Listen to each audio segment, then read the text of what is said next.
In today's episode, Sarah is interviewing Elyse Martin, who is an RN. Elise is an experienced RN of many years and has found her passion in maternal health. Listen in as they go over topics related to maternal health, including high-risk pregnancies, genetic testing, and various other tests a person may experience during their pregnancy. Oh, Elise, I am so excited to invite you to come and speak to the V movement. As you know, my name is Sarah Landis, pelvic floor physical therapist, and this is, I almost wanted to call you Elise Price, but Elyse Marshall, who has been my best friend, and I'm going to call her my life companion, since what, sixth grade? Yeah, There almost isn't forever. forever. There really isn't anything our lives have been through that we haven't been through together. So That's true. how appropriate that we get to talk today about maternal health. Yes, I'm excited. Elise is a amazing nurse, and has worked all throughout California, Oregon, and now in Idaho, doing amazing maternal health work, especially for high risk, right? Yes, maternal Okay. fetal medicine. So you give us the scoop. Yeah, I've worked. I started in fertility years and years ago, and then worked my way through women's health. I've done OB, I've done gynecology, but my heart is really with maternal fetal issues, high risk issues, and just keeping women and babies safe. And yeah, what else can I tell you about it? What a gift. What a gift. It is a gift. And has worked at some major hospitals down in San Diego, OHSU. And now where are you at in Boise? Now I'm in maternal fetal health at St. Luke's, and we have a clinic in Boise downtown, and another one in Nampa to reach our more rural population, and another one down in Twin Falls, Oh, wow. Idaho. So just so that we can try to get the vast majority of the state that needs high risk care that can't make it up to Boise. Yeah. Yeah. That's what we need here in rural California, where our one hospital that does maternal health just got a huge lawsuit. Did you hear? No, I did not. Yeah, Providence just had a huge lawsuit about not providing a woman in a state that recognizes abortions, not allowing her to have an abortion. And she had to give birth to, I believe the story is, she had to give birth to her deceased twins at 22 weeks, I think, something like that. I'm not fully on the story. And so there's it made national news. Yeah, I'll have to read about it. I don't watch the news as much as I should, but because I immerse myself in the day-to-day, like ethical and issues, high risk issues. So it becomes a lot, but I will read about it. I should read about it. Yeah, I know. I need to read it. I need to read about it too. Okay, so what for all of our mamas out there, either pregnant or wanting to get pregnant, what should we be doing? What are the best? And we're not just talking about pelvic floor, right? We're talking about women's health in general. Yes. We're talking about women's health. Okay. People identifying as females. I mean, I think women, we do see in high risk a lot of people that have high risk issues aside from pregnancy, coming for preconception appointments. And I think that these are valuable to not necessarily the everyday person, but women that either have trauma, women that have had issues in the past with anything like from high blood pressure to substance abuse, really anything that can affect, pregnancy and growing a fetus. I think preconception appointments are really good to just give you all of the things to do to prepare your body, to prepare your mind, your family for getting pregnant. And it also helps, I think, with genetics. Genetic testing is becoming a larger, more known, and more appreciated field that I don't think we did a lot of historically. And it's not for everybody, but I think that it helps, especially in states that don't allow people to do what they want with Have their a choice. body. Yeah. Um, you can have genetic testing prior. You can do certain genetic testing depending on a family history. You can do genetic testing if you're doing IVF, and you have embryos. You can test them prior to implantation. You can talk to a doctor about making your body making it prime real estate for an embryo before going through those processes. So I think, like, obviously fertility clinics are the best for that portion of it, but I think preconception appointments are really good for pregnancy loss, people who have had multiple pregnancy losses. There's so much testing we can do now to help start off a pregnancy, if it's a planned pregnancy, obviously, prior to anything happening before that first ultrasound or that anatomy ultrasound, or learning that you have something going on once you're pregnant. That happens all the time. What would you say is the most important conditions that you would consider high risk for someone to get genetic testing for? Well, as a non-genetic person, we have genetic counselors that will look into histories. And so there's just so many. We usually do what's called cell-free DNA at the beginning of a pregnancy, around 10 to 12 weeks. And this is becoming way more popular than it has been in the past. We used to do screening, which was like not as accurate. And it's either called cell-free DNA, you can call it NIPT.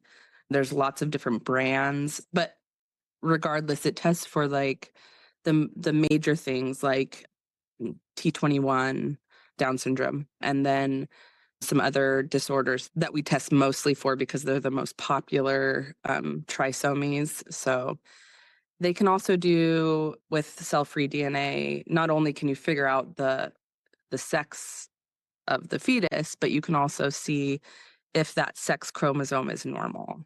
So Mm. so those are like the major first go-to in terms of genetic testing in early pregnancy.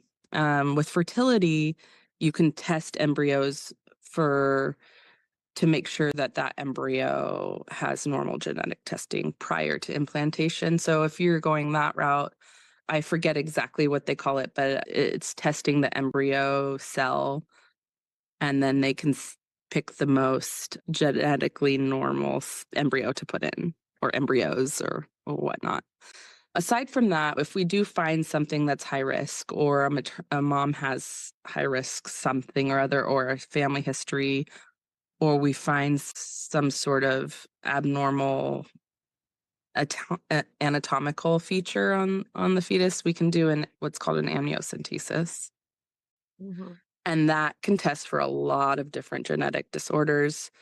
And there's just so many. Meeting with a genetic counselor in your pregnancy, early in your pregnancy, is key to like being able to figure out what you need to test for based on your history, based on your race and ethnicity, based on prior pregnancies, all of these things. And the genetic counselors are really good at counseling you on what would be beneficial. And a lot of people choose not to do it because there are genetic disorders.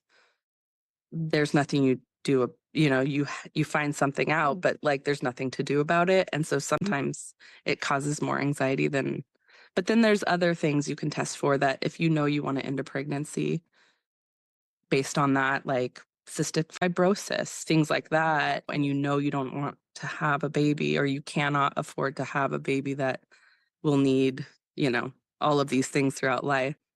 It gives you choices. So yeah, that's probably a long-winded answer, but No, that's great. there's That's a lot totally of great. genetic testing out Um, there. So I just remember having tests and then saying, yeah, you're coming up with some stuff on your blood tests. Would you like to do an amnio? And going into what an amniocentesis, right? It's a Mhm. spinal tap, no? It's like a needle going into. It's a pretty quick outpatient procedure. You don't go to sleep. It's maybe a little uncomfortable for some people, but not necessarily painful. They take some amniotic fluid out of the uterus. So not a spinal tap in the sense of like the spinal fluid, but like sort of in the way that you stick the needle in and you pull fluid out, but you do it from the front. And they do it via ultrasound. So they find a good spot where there's some fluid and they will take a good amount of fluid to test that amniotic fluid because that'll have fetal cells in it versus doing cell-free DNA, which is a blood test. Cell-free DNA they take from the maternal blood, which has Right. some floating fetal DNA, but not usually a ton.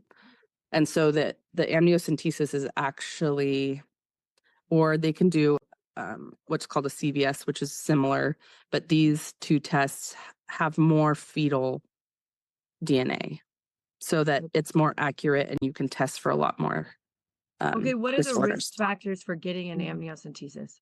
Because that's what scared me about it. Yeah, I mean, preterm labor, breaking the bag of water, infection, like pretty much most things that when you have a procedure, bleeding, things like that, they do it early in pregnancy, early in your second trimester. But once you get to a certain gestational age, it becomes a little bit more risky. So now we're starting to, at OHSU, at our teaching hospital, we would resuscitate neonates between 22 and 24 weeks. That would be a place where we would be a little afraid to do not afraid, but some providers decide how late they want to do an amnio because there is a risk factor of preterm labor.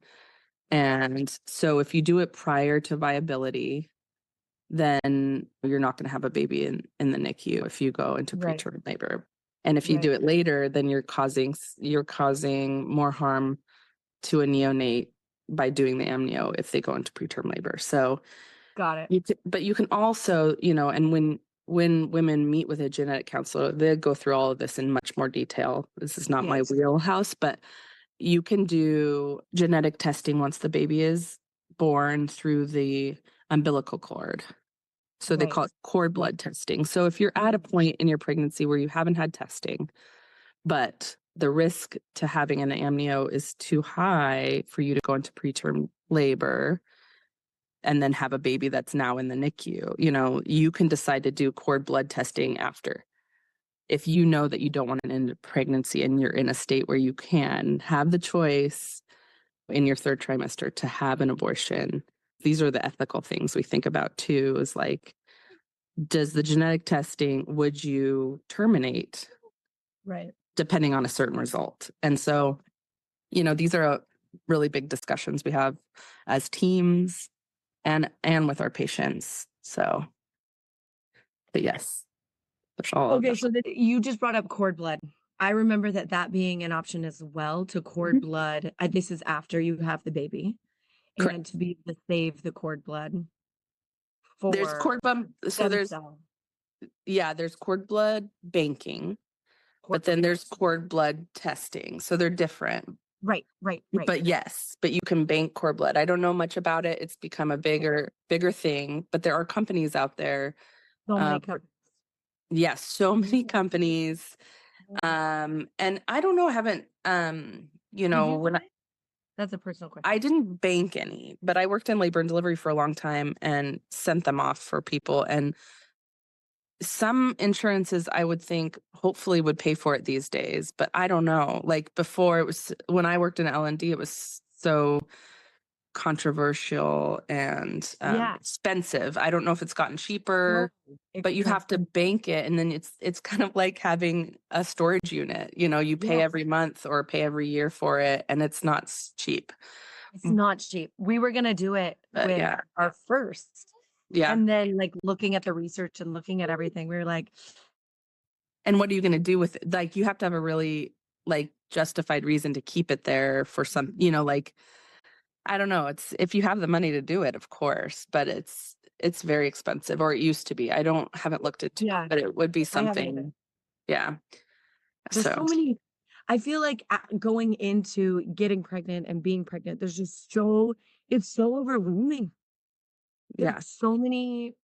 there's a lot of choices at there's like lots of little points every gestation or every, you know, every First child. trimester you're thinking about something new, and yeah, it's a There's so lot. many And things. we're lucky to have healthy pregnancies, but there's a lot out there that are not healthy. And so, yeah, we do our best to help people make an informed decision based on their high risk issues. But yeah, And so stressful. that's mostly your job, is helping to like counsel and help people, giving them the options when they're in a high risk state. Yeah. And I think when I worked at OHSU, I worked specifically in fetal program. So every single person that would come through would have either a genetic disorder or a physical disorder and would need something after birth. So all those babies would need something after birth, like a surgeon or an orthopedic doctor or craniofacial or cardiology. In those senses, we would have, and we still do here at MFM, but it a little bit less in the sense that I don't see in just MFM as many fetal abnormalities. But with that, we still connect people prenatally with whatever it is that they need so that they have had the counseling prior to the delivery And resources. and resources. And we do ultrasounds, like higher risk, you have to do ultrasounds more often and for different reasons. And so we follow them a little bit more closely than a regular pregnancy. Yeah. And we do certain labs and we make sure that everything, we decide on if they need to deliver early or not. And those sort of things are sometimes out of the hands. If you have a midwife, we co-manage a lot with OBGYNs and midwives and even family medicine doctors who deliver. So oftentimes we can do their high risk care, but they can do most of their OB care with their whoever that is. So they can, yeah. So like we'll just counsel them and do all their things that are like the reason it's high risk. And then all the other reasons or all the other parts of their pregnancy can be done with their OB. So I know that's the that best. this is a very common thing, especially here in rural California. Yeah. People want to have home births. So because you have a high risk pregnancy, does that necessarily mean that you can not do a home birth? I mean, we can only recommend. So people can do what they want to do. Yeah. But the provider has to be. So, I mean, in a general sense, if you have a high risk pregnancy, it's not recommended to do a home birth Yeah. because you never know. It's hard to trust a fetus and a mother's body if you're having high risk issues. Yeah. So, but we're all in charge of our own choices. So you always have the right to say no as long as you have an informed. Our job is to counsel and recommend. And if somebody declines, that's their prerogative and that's what they get to choose. But home birth is scary for us in maternal fetal medicine. So Yeah, I bet, especially dealing with high risk. yeah. Yeah. But we're the ones we deliver a lot of these high risk people. So if there are midwives out there that are comfortable doing a home birth with that kind of high risk, I mean, they're at risk for losing licenses and those kind of things. So I think that like if we keep our patient at the center of why we do what we do, we would never have one of our high risk patients deliver at home. Yeah. Not because we don't want them to get what they want, but because we want them to be safe and we want their baby to be safe. Yeah. Yeah. So, No, that makes and it's sense. hard to do that from home. So, Yeah. I don't have any judgment around it. I just, if I had a normal pregnancy which I didn't with either of mine, but I think if everything was going just as planned, having a home birth is a lot different than all of the little things that add up in a high risk pregnancy. So yeah, it's a Yeah. little bit. Yeah. Yeah. Okay. What are the things from the patient perspective, the mom perspective, that they can be doing? I mean, we all hear take your prenatals, right? Yeah. And take your prenatals before you even get pregnant. Yeah, right? like 6 months before, if you know. I mean, a lot of people get pregnant and don't know, and then they're about, 8 or 9 weeks pregnant and they haven't been taking 12. prenatals, or 12 weeks. So, you just do what you can, and you get an ultrasound, and once you're in the hands of an OB or a midwife, they'll let you know if you need to be high risk. And Yeah. they do ultrasounds for a reason, and they do measurements for a reason. And once you start to feel fetal movement at a certain, there's a lot of steps along the way that show us that, okay, this is a healthy pregnancy, or you're likely, based on the studies, you'll be good for the next couple weeks, depending on what that is. Right. We do non-stress tests at the end of pregnancy, and depending on the high risk issue, if the baby's a normal size, generally you'll get a non-stress test weekly in your 3rd trimester. And that shows us that if that looks good, then a week later you come in. So for a week, as long as you're feeling normal and you're not having bleeding or certain symptoms, that it gives us a little bit of relief in knowing, okay, so you're probably good to your baby. It shows us, based on the testing, that your baby is doing what it's supposed to do, and the likelihood of a fetal demise goes down if your Right. non-stress test is normal. So Yeah. So I just, my only personal experience with it is having a baby over the age of 35. And just because of that, I was high risk. okay, just AMA. Yeah, Yeah. they call it AMA now. Yeah. Instead of advanced maternal. Yeah, well, it's AMA, or now geriatric pregnancy is what they That's call what it. they would like. Oh, you're a geriatric pregnant person. I'd be Yes. like, well, thank you. I was one. I think I was one too. Yeah. Yeah, you were one too. And I just laughed because they were like, I had to go in and do the non-stress stress test, Yes. Yeah. weekly from Yeah. 35 weeks on. And I was just Yeah. like, this is great. This is just fabulous. But it, at the same time, kind of cool that you get to see it. For me, it was, I mean, it was a lot because there was already so much going on and I had For already had sure. a kid. So Yeah. I was like, this kind of feels like a waste, but at the same time, and I could see where it would be so advantageous for people, especially who really are experiencing a high risk pregnancy, and then to get to see the baby that many Yeah. times. Yeah. Like, Or hear the heartbeat. yes. Yeah. Yeah. It was exciting. It can be stressful for people, but it can Very also be stressful. relieving, Yeah. and for me, knowing what I know, it was relieving. Like I said, this is based on studies, right? Like we learn new things every day or every year. There's new studies that come out. And so we work in maternal fetal medicine, we work very closely with the research. So that's how we react, is based on research. Which it should be. And everybody has their own story and their own comfort level. That's where those ethical issues come in. That's where your personal bias comes in. That's where your past experiences come in. I've had people have normal, maybe, like geriatric pregnancy, but lose a baby at 39 weeks. These are some things that we look back and we're like, was this preventable? And sometimes no, but then sometimes there are ways that we can prevent fetal demise or infant death. So yeah, Or maternal death. or maternal death. Yeah. And that happens hopefully not as often. I haven't seen it as often, but it's happened a few times. And when it does, it's really, always devastating. it's devastating. Yeah. So Yeah. Yeah, and these are the big things that are really scary. Yeah.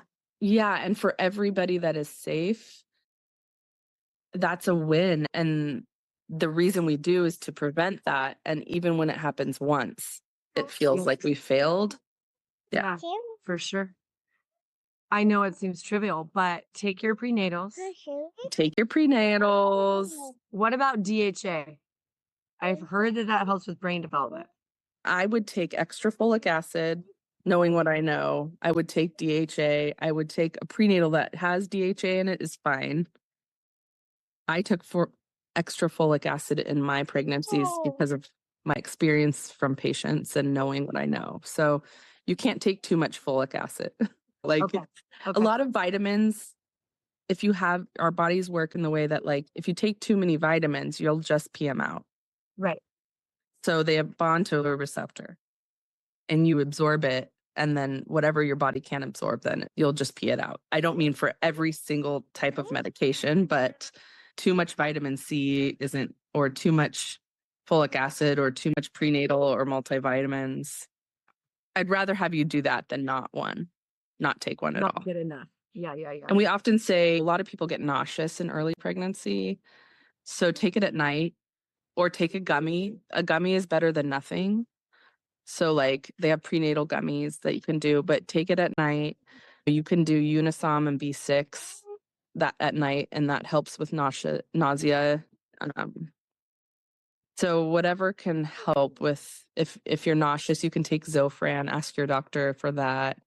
Whatever can get you to a place where you are able to, Get these make it vitamins. through. Yeah, get your vitamins and make it through your day and be able to hydrate and eat healthy, or just eat in general. It doesn't have to necessarily be healthy. Just get calories in and protein.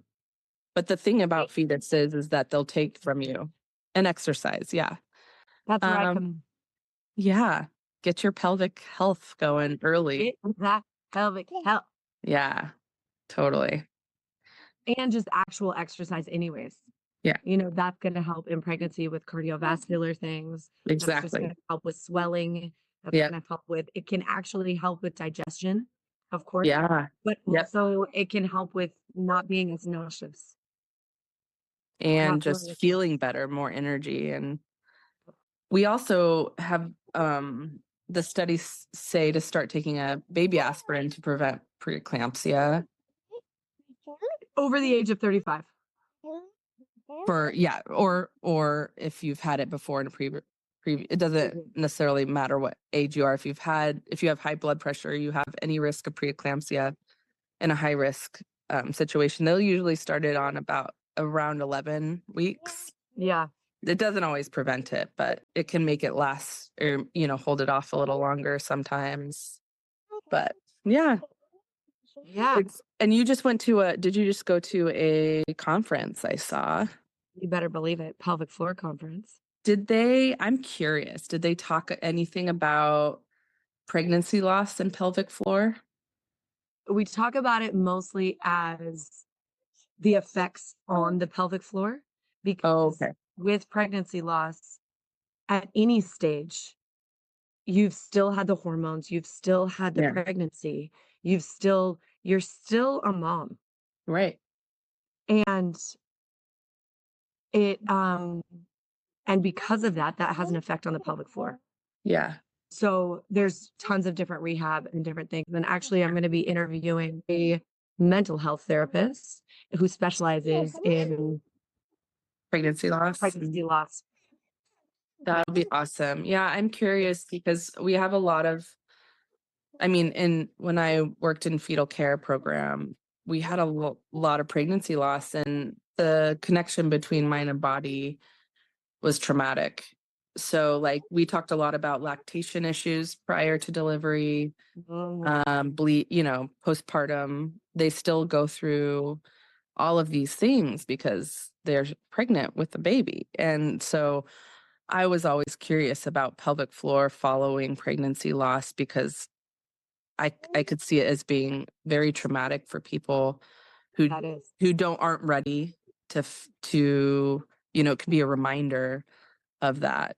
just like lactating can be a reminder, and all of these issues that still happen because you're still a mom. You just don't get to have a baby, a live baby in your arms. And so, yeah, I'm curious when are you, do you know when you're interviewing her? Hopefully soon, Bobby. Okay. Keep us posted. Keep us posted. I think that would be a really cool thing to incorporate for me and MFM, just to know what to talk about in those senses. So Yeah. keep me posted. Sure. Oh, I will. You can follow us at the V Movement. I just love you, obviously, Elise, so much. Oh my God, I love you You're too. one of the most caring and amazing people ever.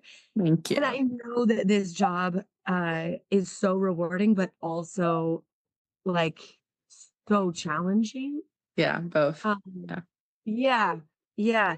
What for those healthcare professionals going through pregnancy and going through and knowing so much, Yeah. what is your advice for them?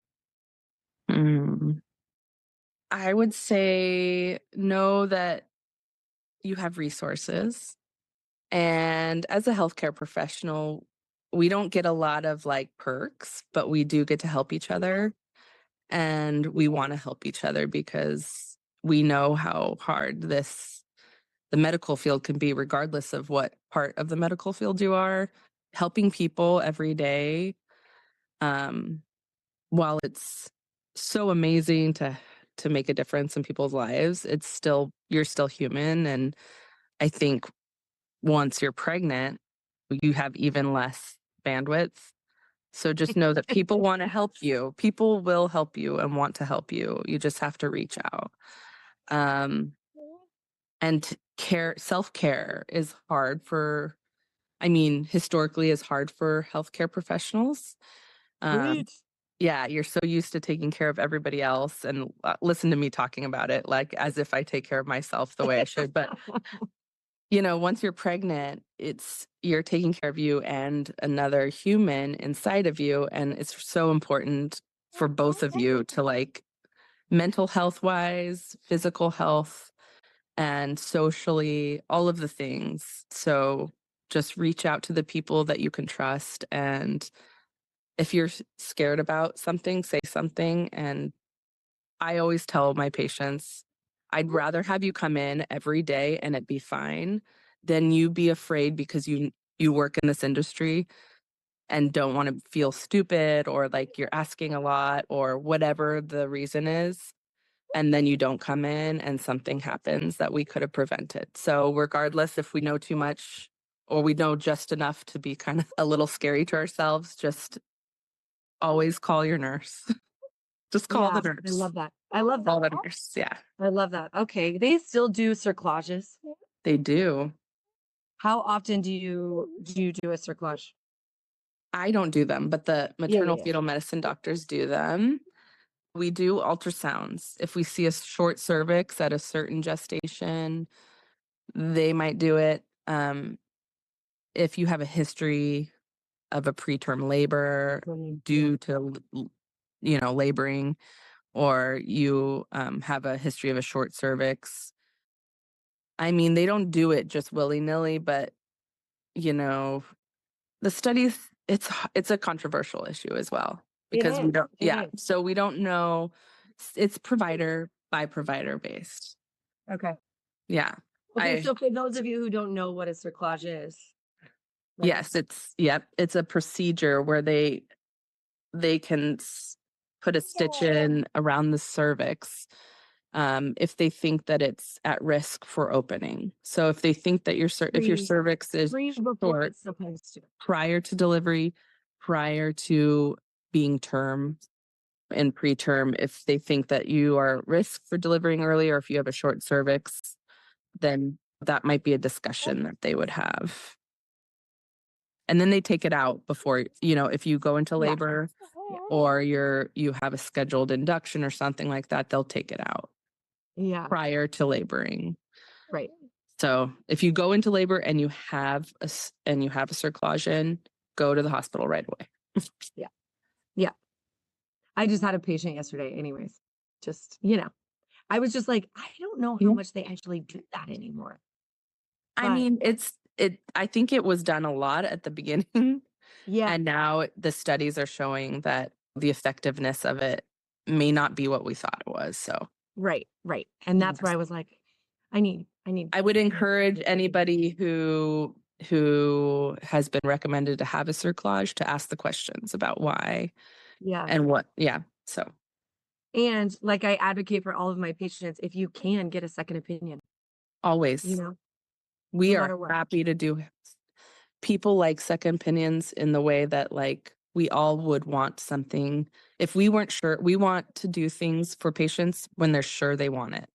Yep. We never want to do something where we feel like that patient didn't get what they weren't listened to or they didn't get what they wanted. So second opinions are great in medical. But that's also what makes you a really good nurse.